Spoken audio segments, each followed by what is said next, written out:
Hello YouTube, this is Dr. Ron W. Satz, founder and chair of the International Society of Unified Science.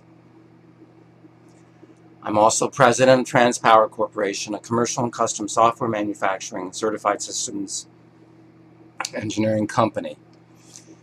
Today on my screencast, we'll be discussing the reciprocal system of physical theory versus conventional theory as we usually do. Just one topic today. A black hole, so-called, has been found to be 30 times larger than expected, or thought possible. And as usual, we like to go to Science Daily. And here's the article. It says, too big for its boots, black holes 30 times expected size. This comes from the Royal Astronomical Society, RAS. The central supermassive black hole of a recently discovered galaxy has been found to be far larger than should be possible according to current theories of galactic evolution. New work shows that the black hole is much more massive than it should be compared to the mass of the galaxy around it. And here's the picture. Now this always cracks me up when I see pictures like this. It says, an active galactic nucleus with jets of material flowing from the central black hole. But the fools in conventional physics tell me that nothing can escape a black hole. And yet, we see jets coming from black holes. Anyway, let's see if there's anything else worthwhile mentioning in here. Doppler effect, the usual stuff. Well, these data have been used to calculate the black hole's mass. The more massive the black hole, the broader the emission line. The black hole, and this is the galaxy, SAGE 0536 AGN, that's AGN must mean active galactic nucleus, was found to be 350 million times the mass of the Sun. But the mass of the galaxy itself, obtained through measurements of the movement of the stars, has been calculated to be 25 billion solar masses. This is 70 times larger than that of the black hole, but the black hole is still 30 times larger than expected for this size of galaxy. Well, that's enough of that.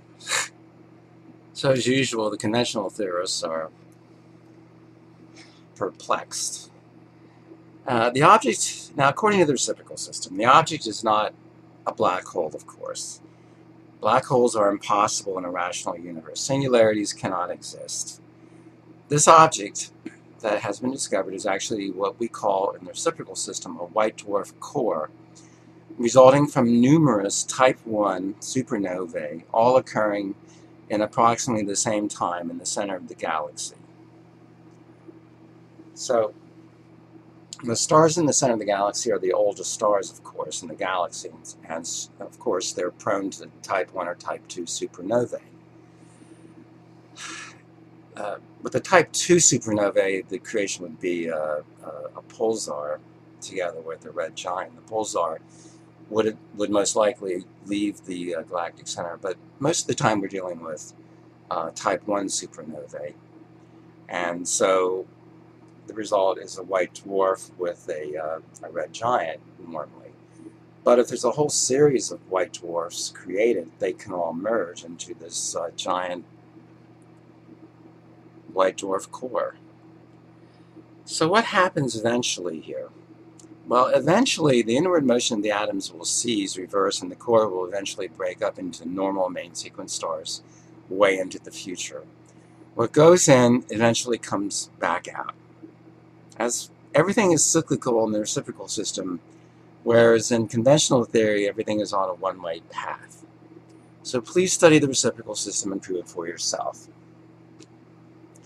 For the simplest possible explanation of the theory, please obtain my work, The Unmysterious Universe. It just has the concepts, numerous illustrations, very easy to read. Now, if you do want all the mathematics,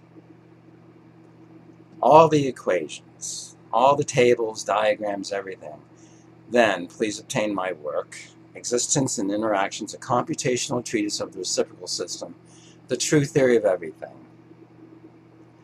711 pages in the PDF and 711 slides in the PowerPoint file. This work, which is my magnum opus, will keep you busy for many, many months. Of course, All of my work is available from Amazon.com or transpowercorp.com, and we do accept PayPal. Okay, once you get through with existence and interactions, then you can graduate to the two reciprocal system database modules, the reciprocal system microcosmos database and the reciprocal system macrocosmos database. The microcosmos database has all the properties for subatoms, atoms, compounds, and alloys, and photons, both for the material sector and the cosmic sector, cosmic or inverse sector. Then the macrocosmos database module has all the properties of the universe as a whole. Galaxy clusters, galaxies, star clusters, stars, planets, moons, minor bodies like asteroids and comets, nebulae, and voids. So you can see we've covered all of the major topics in physical science here. Of course, no one could possibly cover all the minor topics, but we've covered all the major topics in physical science. There's nothing like this from our opponents. Nothing. So again, study the reciprocal system and prove it for yourself. Thanks for your attention.